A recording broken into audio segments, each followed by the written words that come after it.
Hello, my name is Gracia. My study number is 21520004. I'm from class PBI1 and I will tell the story about Rapunzel in this video. There were once a man and woman who had long in vain wished for a child. At length, the woman hoped that God was about to grant her desire. This people had a little window at the back of their house from which a splendid garden could be seen, which was full of the most beautiful flowers and herbs. It was, however, surrounded by a high wall, and no one dared to go into it because it belonged to an enchantress who had great power and was judged by all the world. One day, the woman was standing by this window and looking down the garden, when she saw a bed which was planted with the most beautiful rampion, Rapunzel, and it looked so fresh and green that she longed for it, and had the greatest desire to eat some. This desire increased every day, and as she knew that she could not get any of it, she quietly went away and looked pale and miserable. The man in his terror consented to everything, and when the woman was brought to bed, the enchantress afraid that once gave the child the name of Rapunzel and took it away with her. And Rapunzel grew into the most beautiful child and beneath the sun. When she was 12 years old, the enchantress took her in a tower, which lay in a forest and had neither side nor door, but quiet at the top was a little window. When the enchantress wanted to go in, she placed herself in it and cried, "Rapunzel, Rapunzel, lay down your hair to me." Rapunzel had many visions, long hair, fine as spun gold, and when she heard the voice of the enchantress, she unfastened her brain. The traces one them ran one of the hooks of the window above, and then the heart fell 20 ells down, and the enchantress climbed up by it. After 2 years, it came to pass that the king soon rode through the forest and went by the tower. Then he heard a song which was so charming and stood and still and listened. This was Rapunzel, who in her solitude passed her time in letting her sweet voice resound. The king's son wanted to climb up to her and looked for the door of the tower, but none was to be found. He rode home, but the singing had so deeply touched in his heart, and that every day he went out into the forest and listened to it. Once when he was standing behind a tree, he saw that an enchantress came there, and he heard how she cried, "Rapunzel, Rapunzel, lay down your hair." Then Rapunzel laid down the braids of hair, and the enchantress climbed up to her, and if is the leader by which on mounts. "I will for once try my fortune," she said he, and the next day, when it began to grow dark, he went to the tower and cried, "Rapunzel, Rapunzel, lay down your hair." Immediately, the hair fell down, and the king soon climbed up. At first, Rapunzel was terribly frightened when a man such as her age had never yet beheld came to her.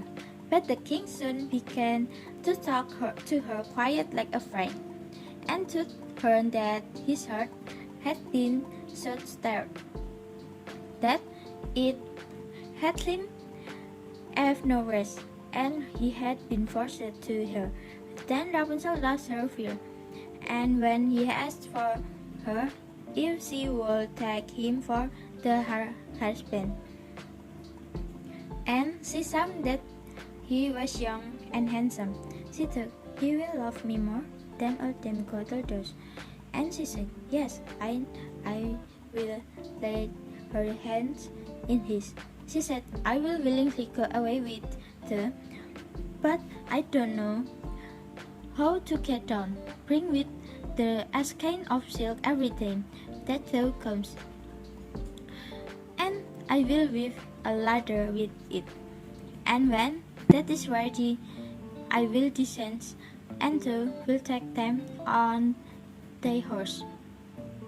They agreed that until that time he should come to her every evening. Found the old woman by day. The enchantress remarked nothing of this, until once Rapunzel said to her, Tell me, Dame Gothel, how it happens that you are so eager for me to draw up the young king's ensign. He is with me at a moment.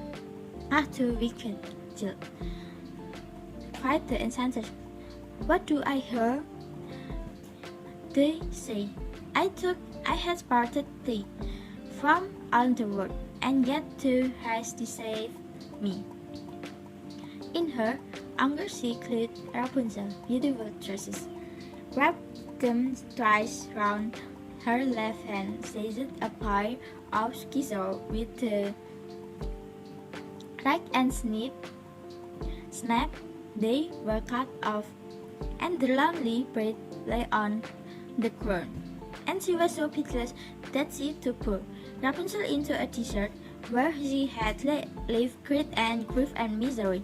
On the same day, however, that she cast off out Rapunzel, the enchantress in the evening fastened the braids of hair which she had cut off to the hook of the window, and when the king's son came and cried, Rapunzel, Rapunzel, let down your hair, she left the hair done. King's son assented, but he did not find to raise Rapunzel above. But the enchantress gazed at him wicked and venomous looks. Aha! She cried mockingly. Two words of it, they dressed, but the beautiful bird sits no longer singing in the nest. The cat has got it and will straight out the ace as well. Rapunzel is lost to thee, thou wilt never see her more. The king's son was beside himself with pain, and in his desire he leaped down from the tower. He escaped with his life, but the thorns into which he fell pierced in ash. Then he wandered quietly about the forest, ate nothing but fruits and berries, and did nothing but lament, and wept over the loss of his dearest wife.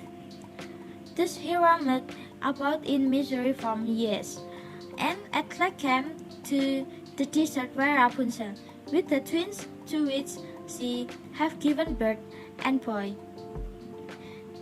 and a girl left in richness. He heard a voice, and seemed familiar to him, that he went towards it, and when he approached, Rapunzel knew him, and fell on his neck and wept.